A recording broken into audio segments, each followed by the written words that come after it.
गायत्री अभी मत करना, जब मैं बोलूं रिकॉर्डिंग। कॉपी नंबर डिसाइड करता है और साइट प्रोवाइड करता है कि किधर से रेप्लिकेशन होना है। सेकंड हमने जो प्रॉपर्टी करी थी वो प्रॉपर्टी करी थी बेटा, दैट इज सेलेक्टेबल मार्कर। तो सेलेक्टेबल मार्कर में हम लोगों ने ये बताया था कि दीज आर द साइट, ये वो जगह हैं जहां पर जो हेल्प करते हैं to identify between the transformant and the non transformant, है ना, from recombinant to non recombinant. अब सिंपली सेलेक्टेबल मार्कर एक्चुअली होते क्या है? तो यूजुअली सेलेक्टेबल मार्कर्स आर, जो हमने सबसे पहले आर्टिफिशियली सिंथेसाइजिंग प्लाज्मिड बनाया था, उसमें सेलेक्टेबल मार्कर बनाए थे बेटा एंटीबायोटिक रेजिस्टेंट जीन। और सबसे पहला जो हमने वो वेक्टर देखा है आर्टिफिशियली मेड क्लोनिंग वेक्टर, उसका नाम मैंने आपको बताया था स्मॉल p VR322। ये यूजुअली क्वेश्चन बोर्ड में आ जाता है बेटा, और ऑल्टरनेट ईयर्स में भी आ जाता है, डेली भी, मतलब हर साल भी आ जाता है, कभी 1 मार्क्स में, कभी 3 मार्क्स में। ओनली क्या चीज पूछी जाती है? 3-4 चीजें पूछी जाती है, वैसे तो बहुत सारे इसमें साइट है। अब जैसे ये एक जगह थी, ये मैंने बताया था आप लोगों को, एक ये वाली प्लेस है, एक ये वाली प्लेस है। ये वाला जो साइट है, इधर से इधर तक का जो जीन है, वो जीन बेटा टेट्रासाइक्लिन रेजिस्टेंट है।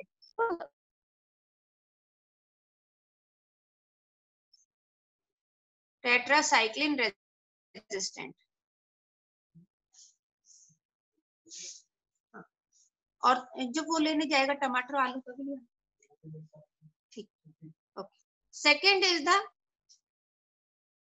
एम्पिसिलिन रेजिस्टेंट साइट है।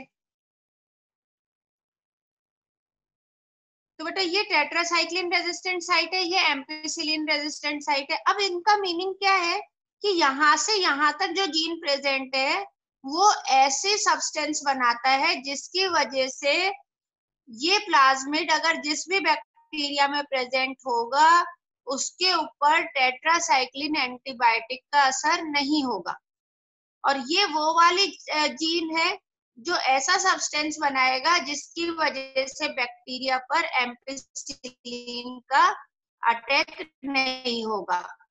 तो ये तो सेलेक्टेबल मार्कर हुआ कि भाई अगर ये खत्म हो जाए, यानी इसके अंदर हमने मैंने कहा था कोई हम जीन इंट्रोड्यूस करवा दे, जैसे मैंने एग्जांपल एक कुर्ते के कपड़े का लिया था कि हम, और आप उस कपड़े को कहीं से टुकड़े टुकड़े कर दो तो वो बेटा कुर्ते का कपड़ा काम का नहीं रह जाता। या मुझे कर्टन बनाना है और कर्टन में से मैं टुकड़ा काट दूं तो वो कर्टन नहीं बनेगा। तो ऐसे ही अगर इधर ये जीन आ जाता है, ये न्यू जीन इंट्रोड्यूस करवा देते हैं हम, तो न्यू जीन इंट्रोड्यूस करते ही अब क्या कहलाएगा बेटा? रिकॉम्बिनेंट। ये तो रिकॉम्बिनेंट कहलाएगा, लेकिन अब ये वाला जीन टेट्रासाइक्लिन के अगेंस्ट रेजिस्टेंस नहीं रख पाएगी, यानी it will loss the resistance against tetracycline. तो इस प्रोसेस को, क्योंकि नया जीन इंसर्ट करा, इसकी वजह से इसके अंदर ये रेजिस्टेंस जीन इनएक्टिव हो गया, इसलिए इसके लिए मैंने शब्द बोला था इंसर्शनल इनएक्टिवेशन, कि इंसर्ट करने की वजह से ये इनएक्टिव हो गए हैं। तो ये चीज सेलेक्टेबल मार्कर काम करते हैं। अब बेटा सेलेक्टेबल मार्कर में हमने बताया था कि ये वाले एंटीबायोटिक रेजिस्टेंस जीन से सेलेक्टेबल मार्कर अगर हम यूज करते हैं तो ये कम्बरसम प्रोसेस है, यानी इसमें बहुत ज्यादा कई बार प्लेटिंग करनी पड़ती है, अलग अलग कॉलोनीज मेंटेन करके रखनी पड़ती है। तो हम सेलेक्टेबल मार्कर में एक अलग सब्सटेंस यूज करते हैं, like chromogenic substance. Chromogenic substance, chromo मतलब होता है कलर बेटा, और जेनिक मतलब प्रोड्यूसिंग, तो कलर प्रोड्यूसिंग सब्सटेंस से हम यूज करते हैं। तो हमने कहा था कि एक सब्सटेंस, क्रोमोजेनिक सब्सटेंस, अगर बीटा गैलेक्टोसाइडेज, याद होगा लैकोपेरॉन में जेड जीन बनाता है, तो अगर सबस्ट्रेट बीटा गैलेक्टोसाइडेज एंजाइम बन रहा है तो उसके साथ ये मिलके ब्लू कलर देते हैं। लेकिन अगर हमने कोई फॉरेन डीएनए जेड जीन के अंदर डाल दिया, ये वाला जेड जीन है जो बीटा गैलेक्टोसाइडेज बनाता है, अगर मैंने इसके अंदर कोई डीएनए डाल दिया, एलियन डीएनए, इतने हिस्से, तो बेटा अब ये बीटा गैलेक्टोसाइडेज नहीं बना पाएगा। जब ये बीटा गैलेक्टोसाइडेज नहीं बना पाएगा तो ऑटोमेटिकली ये इनएक्टिव हो गया है, और ये जब बीटा गैलेक्टोसाइडेज नहीं होगा तो वो सब्सटेंस डालने पर वो ब्लू कलर भी नहीं, नो ब्लू कलर।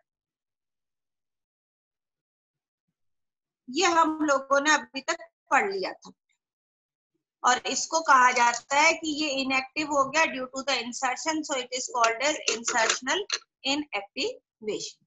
अब आज जो हम पढ़ेंगे वो पढ़ेंगे बेटा क्लोनिंग साइट।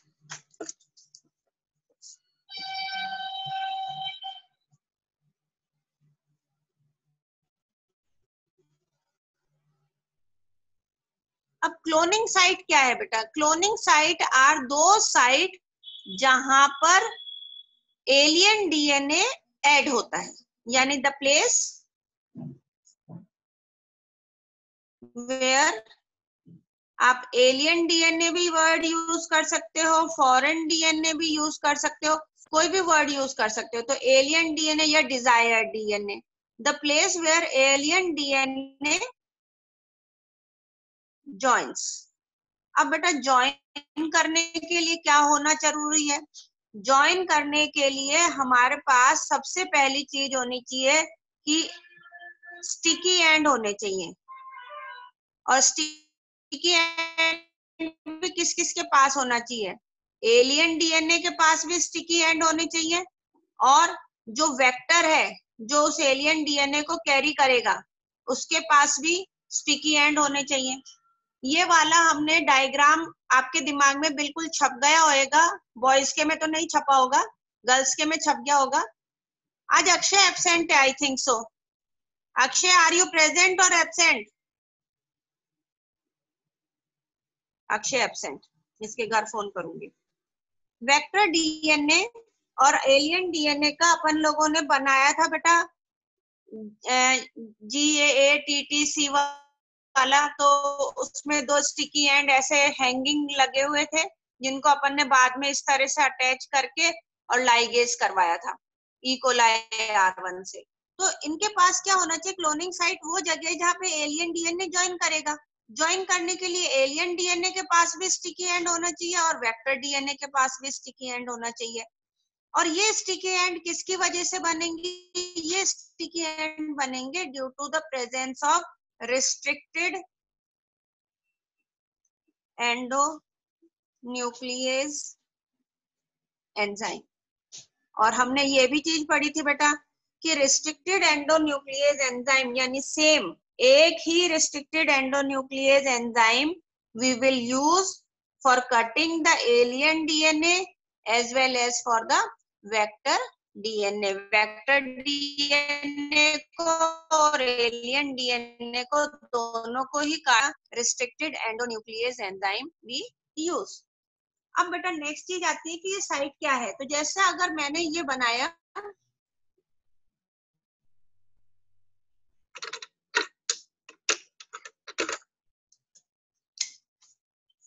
ये मैंने बना रही हूँ, इधर बनाती हूँ, पिंक कलर में अच्छा दिखाई देता है। ये मैंने बना दिया बेटा। फिर मैंने इसमें ये वाली साइट बना दी थी, एक ये साइट बना दी थी, ये एम्पिसिलिन की बना दी थी, ये टेट्रासाइक्लिन। ये तो आपके बाय हार्ट हो जाना चाहिए बेटा, ठीक है। इसको थोड़ी सी और बड़ी बना दो। ठीक है।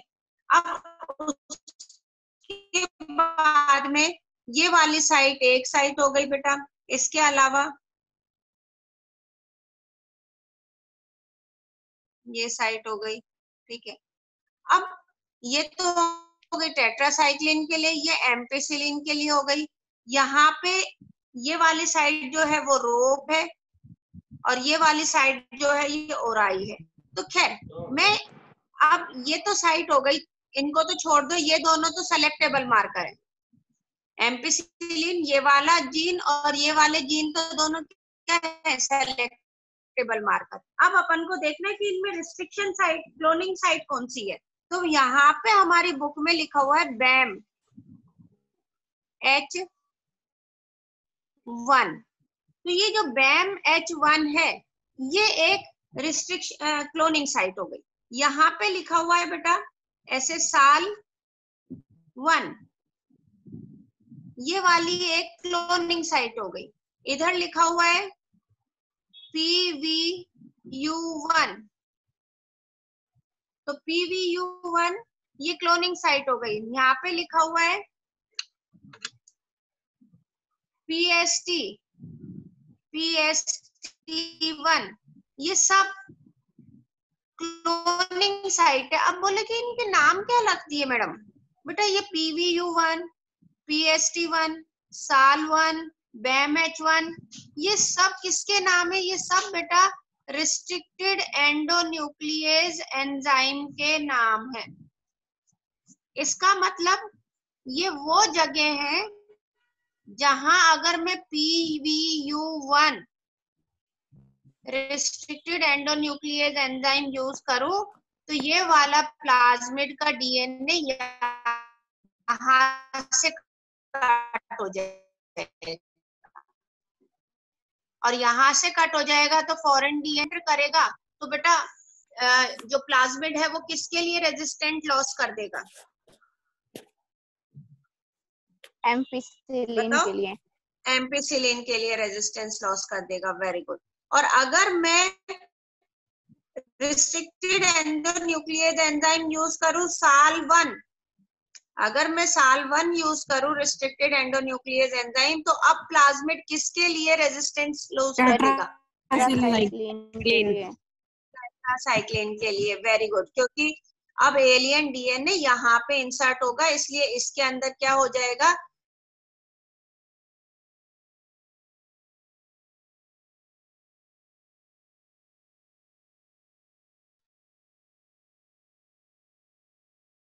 साइट होती है, यानी इन्हें हम रिकॉग्नाइज है कि भाई मुझे यहाँ से काटना है। PVU1 यहाँ से ही रिकॉग्नाइज कर पाता है। अब एक क्वेश्चन बोर्ड में आया हुआ है बेटा कि ओराई को अगर हमें इनएक्टिव करना है तो हम कौन सा रिस्ट्रिक्टेड एंडोन्यूक्लियस जाते हैं।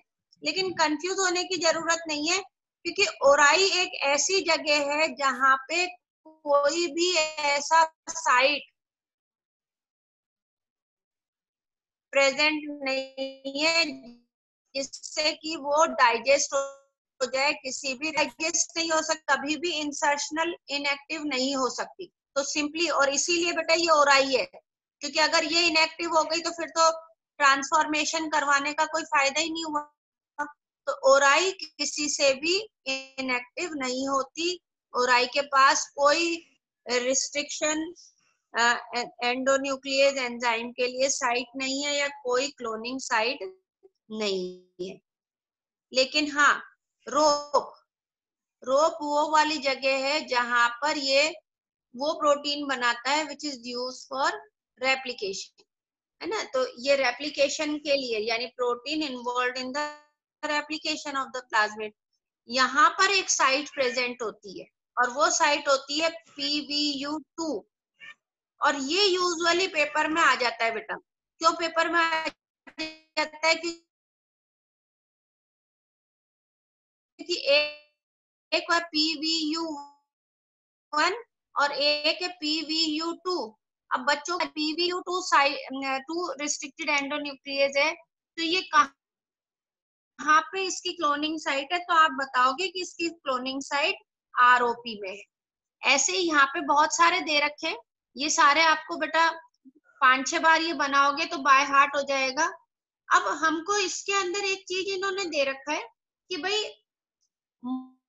More than one recognition site, more than one recognition site, अगर इसके अंदर एक से ज्यादा रिकग्निशन साइट हो जाए विद इन द वेक्टर, तो that will generate several fragment. अब आप कुछ बच्चों के दिमाग में चल रहा होगा कि मैम ने अभी इतनी सारी साइट बता दी है कि BAM-H1 ऐसा आएगा, यहाँ पे हाइंडी 2 आएगा, 3 आएगा, क्लावन आएगा, ये बेटा ये सारी साइट है।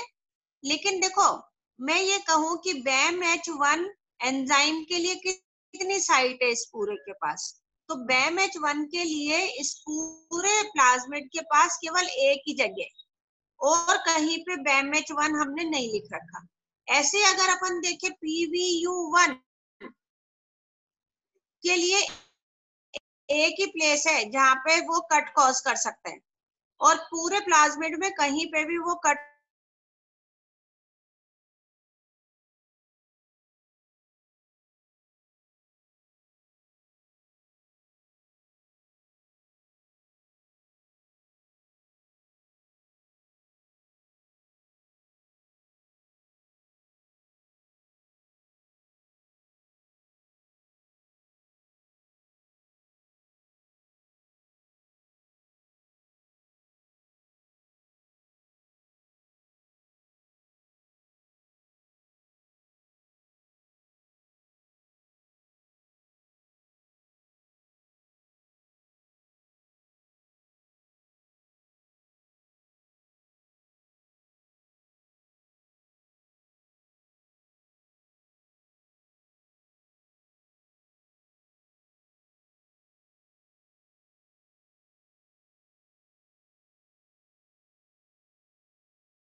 मैम आपने म्यूट कर दिया। Yes ma'am. Okay, now you can hear me. अगर मैं आपको कोई एक रस्सी दूं, गोल रस्सी बंधी हुई, और मैं कहूं कि बेटा इसको ना आपको एक जगह से कट करके और उसमें एक नया टुकड़ा जोड़ना है, ये वाला एक नया टुकड़ा जोड़ना है इतना बड़ा,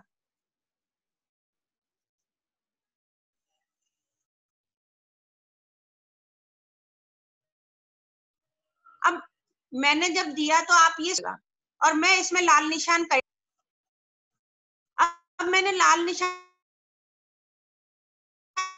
कई जगह लगा दिए, तो यहाँ जोड़ना है, यहाँ जोड़ना है या यहाँ जोड़ना है, और चलो आपने दिमाग का यूज नहीं करा कि भाई मेरे को तो लाल निशान काटने के लिए कहा था, अब आपने ये यहाँ पे भी काट दिया, यहाँ पे भी काट दिया और यहाँ पे भी काट दिया, तो अब इस गोल रस्सी के कितने टुकड़े हो गए बेटा, 1 2 और 3, तो इसका मतलब कि एक से ज्यादा रिकॉग्निशन साइट अगर हो जाता है ना, तो फिर वो बहुत सारे फ्रेगमेंट्स बन जाएंगे, और बहुत सारे फ्रेगमेंट बन जाएंगे तो वो जीन क्लोनिंग को कॉम्प्लिकेट कर देंगे, यानी जीन क्लोनिंग नहीं हो पाएगी।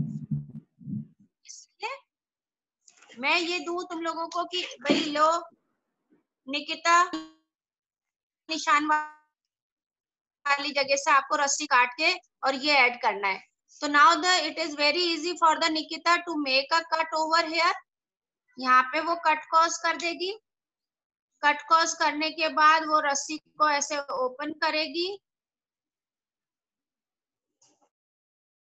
खुल गया और ये वाला जो टुकड़ा, तो ये प्रोसेस इजी हो गया।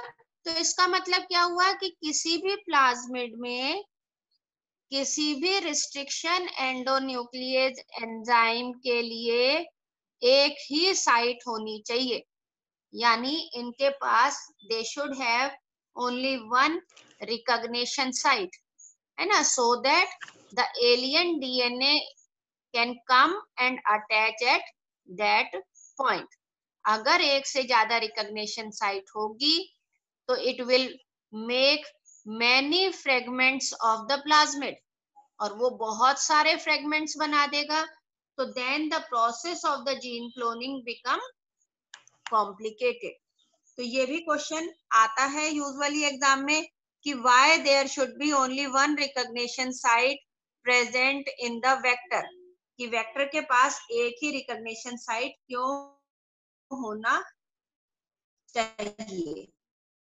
तो वो चीज को ये भी बता दिया कि अब ये यहाँ पे जब एंटर कर गया है तो इधर जो जीन प्रेजेंट था वो अब इनएक्टिव हो जाएगा, और इनएक्टिव हो जाएगा इंसर्शनल इनएक्टिवेशन से। तो उससे हम इसको इसको मैं कहूंगी ये कौन सा डीएनए हो गया बेटा, रिकॉम्बिनेंट डीएनए। और मैंने अगर इस रिकॉम्बिनेंट डीएनए को बैक्टीरिया के अंदर डाल दिया तो ये बैक्टीरिया क्या कहलाएगा बेटा, ये बैक्टीरिया कहलाएगा। चीज अपने दिमाग में बहुत अच्छे से रख लेना, एनिमल ऑर्गेनिज्म कहलाता है ट्रांसफॉर्मेंट, डीएनए कहलाता है रिकॉम्बिनेंट, और अगर जिस डीएनए में इंसर्ट नहीं हुआ है वो कहलाएगा नॉन रिकॉम्बिनेंट। और अगर कोई बैक्टीरिया है जिसमें ये इंसर्ट नहीं हुआ था एलियन डीएनए और ये उसके अंदर प्रेजेंट है, तो ये वाला बैक्टीरिया क्या कहलाएगा बेटा, नॉन ट्रांसफॉर्मेंट। तो ये चीज आ जाती है बेटा क्लोनिंग साइट की।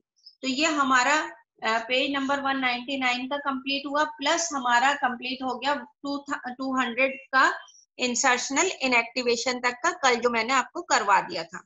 अब अपन लोग आते हैं next topic, that is vector for cloning genes in plant and animal. Vectors, हाँ बेटा, हाँ बच्चे, ठीक है, बाद में चल मैं कर दूंगी। इन प्लांट्स एंड एनिमल्स,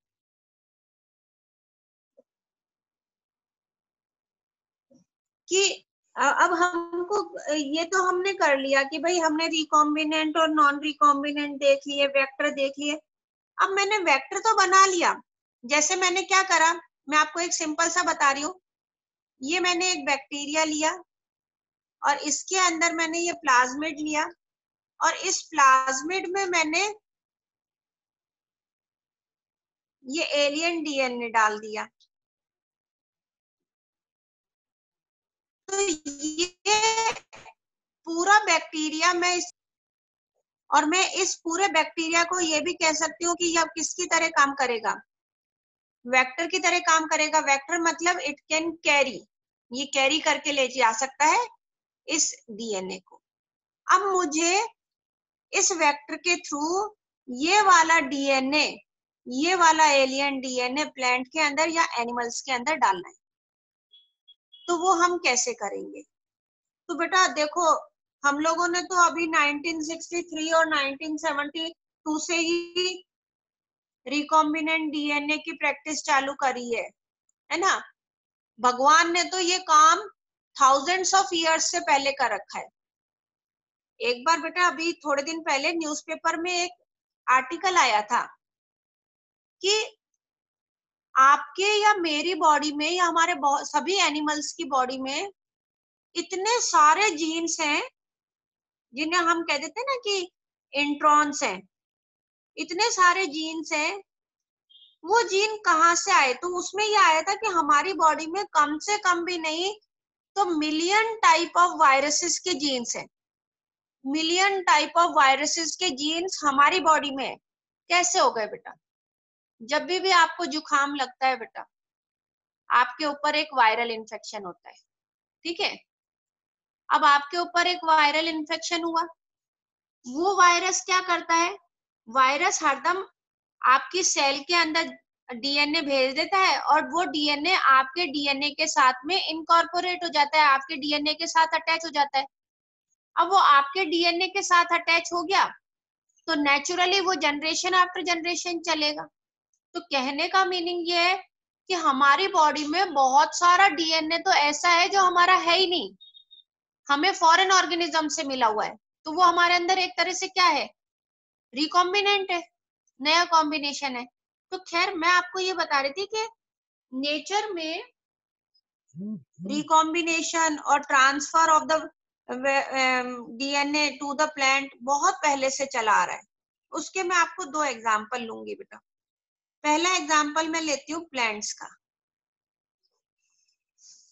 जो बच्चे गांव में रहते हैं उन्होंने यूजुअली देखा होगा कीकर का जो पेड़ होता है ना, देसी कीकर अपनी होती है, उस कीकर के पेड़ की डंडियां, जो पतली पतली डंडियां ऐसे जाती है, उनके ऊपर छोटी छोटी गोल गोल गांठ सी रहती है।